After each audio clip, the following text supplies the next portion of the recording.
हिमाचल प्रदेश में आज कांग्रेस के पूर्व अध्यक्ष राहुल गांधी की रैलियों पर बीजेपी ने पलटवार किया है। पूर्व में बीजेपी सरकार में मंत्री रहे सुरेश भारद्वाज ने कहा कि प्रधानमंत्री नरेंद्र मोदी की रैली में राहुल गांधी की रैली से 4 गुना ज्यादा लोग। उन्होंने कहा है कि राहुल गांधी की रैली में कुर्सियां खाली थी। बीजेपी के वरिष्ठ नेता सुरेश भारद्वाज ने कहा कि कांग्रेस प्रदेश में सत्ता में होने के बावजूद नाहन के चौगान में रैली नहीं करवा पाई। कांग्रेस ने 8000 की क्षमता वाले मैदान में रैली करवाई और वहां भी कुर्सियां खाली थी। सुरेश भारद्वाज ने कहा कि राहुल गांधी हाथ में संविधान की किताब लेकर संविधान का मजाक उड़ा रहे हैं। कांग्रेस संविधान के खतरे में होने की बात कह रही है, लेकिन संविधान कांग्रेस सरकार के समय में खतरे में था। कांग्रेस ने अपनी सीट बचाने के लिए देश में इमरजेंसी लगाकर संविधान का अपमान किया। उन्होंने कहा कि राहुल गांधी ने प्रतिमा महिलाओं को प्रतिमाह 8500 देने की बात कही, लेकिन उनकी सरकार प्रदेश में 1500 रुपए तक भी नहीं दे पाई है। भारद्वाज ने कहा कि राहुल गांधी आज प्रेस को गाली देकर गए हैं। प्रेस का अपमान करना कांग्रेस की पुरानी आदत है। कांग्रेस ने आपातकाल के दौरान प्रेस का गला घोंटने का काम किया था। उन्होंने कहा कि राहुल गांधी रैली में प्रदेश और पूर्व में रही उनकी सरकार की एक भी उपलब्धि गिना नहीं पाए हैं।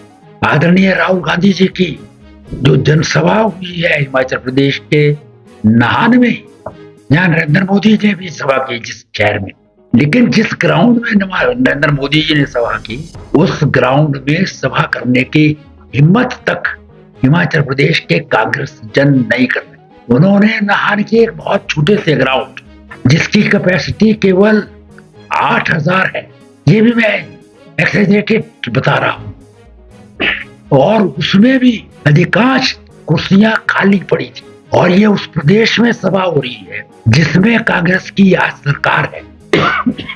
तो इसी बात से आप अंदाजा लगा सकते हैं कि आने वाले 1 जून को हिमाचल प्रदेश में जहां 4 की 4 सीटें जीतेंगे, शिमला लोकसभा सीट पर सुरेश कश्यप भी 2019 से अधिक मत प्राप्त करके वोट हासिल करेंगे, क्योंकि कल की उन्हीं की पार्टी के राष्ट्रीय अध्यक्ष खड़गे जी रोडो की रैली आपने देख ली हो, जिसे वो सबसे बड़ा स्ट्रॉन्ग होल्ड अपना मानते हैं। और दुर्भाग्यपूर्ण ये बात है कि जो अपने इंडिया अलायंस के नेता मानते हैं अपने आप को, देश के सबसे पुरानी राजनीतिक पार्टी के पूर्व राष्ट्रीय अध्यक्ष है, और जिनको बार बार प्रधानमंत्री के रूप में लोगों के सामने श्रीमती सोनिया गांधी प्रेजेंट कर रही है, ऐसे राहुल गांधी जी ना तो हिमाचल के बारे में ना देश के बारे में कुछ बात कर। देश में इतना सारा काम हो रहा है, परसों नरेंद्र मोदी जी ने गिनाया, एक भी बात का जवाब उनकी तरफ से नहीं आया, और संविधान का मजाक उड़ाते रहे। हाथ में एक लाल सी किताब लेकर के बोलते ये संविधान है। संविधान की जो दुहाई देते हैं आज, उन्होंने तो संविधान का अनेकों बार तिरस्कार किया है। कांग्रेस के राज में उनकी एक प्रधानमंत्री द्वारा अपनी सीट रायबरेली से चुनाव में अयोग्य घोषित करने के बाद पूरे हिंदुस्तान को बंधक बना दिया था। उसका संविधान को जो है वो तोड़ मरोड़ कर आपातकाल लागू कर दिया हिंदुस्तान में, संविधान को तोड़ मरोड़ दिया, फंडामेंटल राइट्स सस्पेंड कर दिए।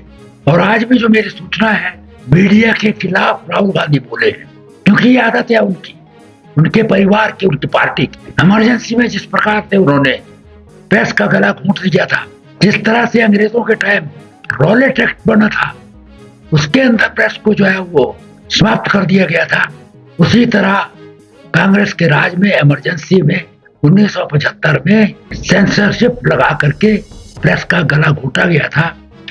मीडिया को गाली दे करके, बिकाऊ कह करके जो है वो नाहन से गए।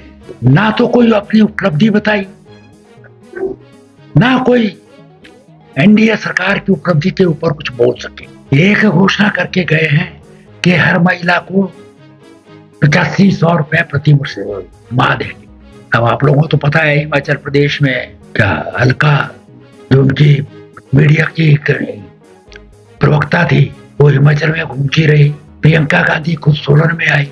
सुखविंदर सिंह सुक्खू, मुकेश अग्निहोत्री, सुंदर ठाकुर के वीडियो आजकल भी सारे प्रदेश में जो है वो घूम रहे हैं। महिलाएं जो है उसको उन्होंने पकड़ करके रखा होता है, उन्होंने बचा सेव करके रखा है कि हमको 1500 रुपए महीने मिलना शुल्क लगाने का।